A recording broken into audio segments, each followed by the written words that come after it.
Good day and welcome back to another World of Warcraft video. In this video we're going to be taking a look at Fateweaver, basically how you can get this item, what it does, and essentially why it is such a fantastic item for all spellcaster specs to pick up basically before their mythic rewards track.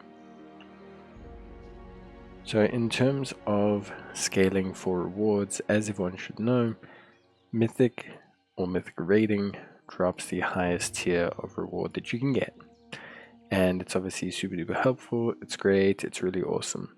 However, there is hero track gear which goes to 626, and with this hero track gear there is Fateweaver. Now Fateweaver is essentially a really it's a BIS hero slot piece of gear that almost does as much damage as a mythic piece of gear, and you can obtain it by doing delves. So it's very cool. So let's talk about how Fateweaver works, just so we can essentially understand it before going into how to get it. So Fateweaver is an offhand. It has a very special on use. So as you can see, it's an offhand. The stats remain the same regardless of variation, but the variation changes depending on your spec. So if you are a DPS based spec, you get the mallet, whereas if you are a healing spec or augmentation, I believe, you get the needle. Now the needle / the mallet, whichever one it is, essentially does a different effect. The needle gives you harmful and helpful spells have a chance to weave a thread of fate between you and your target for 5 seconds. Tethered allies gain 704 bonus primary while the thread holds, and enemies take 7,179 cosmic damage when the threads break.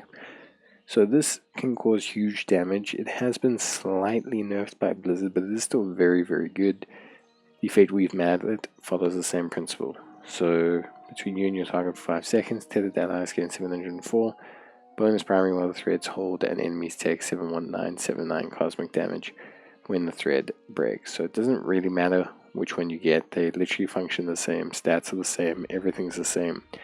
It changes depending on your spec, but in reality the thing is obviously, you know, it does a huge chunk of really good damage. So it can scale up to 626 depending on basically where you get it from, and that's what we're going to talk about now. So how do you get Fateweaver? Well, it's actually pretty simple. There's only 2 recorded ways in which to get it. The first is from Zakfir. So Zakfir can break into your bounties. If you defeat Zakfir, he will drop what's called a Helking Raptorial Claw. From there, you have the ability to loot it. So this is pretty good. Basically, it can drop on the champion track from this, which means it can go up to 619, which is really good. The next way is from looting delve maps. Looting delve maps and getting the bountiful delve reward essentially means that you can potentially get this item up to the hero track. This means you can get it up to 626, and this obviously is great. Now of course this means you have to get a delve bounty map, which in the first place is very hard to get, and then loot the trove. The only other way to potentially get it is it does have a small chance of spawning in your Great Vault. If you've done a bountiful delve tier 8, it has a chance to spawn here inside your vault, and only if you've done a delver's bounty. So it does have a very slight chance of spawning here, but yeah. To actually obtain the item though for your spec, you are going to have to come to the Blood Tower in Azkajet with the item once obtained. The Blood Tower can be located here at 6374, and once you go inside, you will just have to come to the Spindle Weave here, right click the offhand that you have in your inventory. It will be expended to obtain either the needle or the mallet. So that is that. That covers how to get it. Basically tells you why you should consider getting it.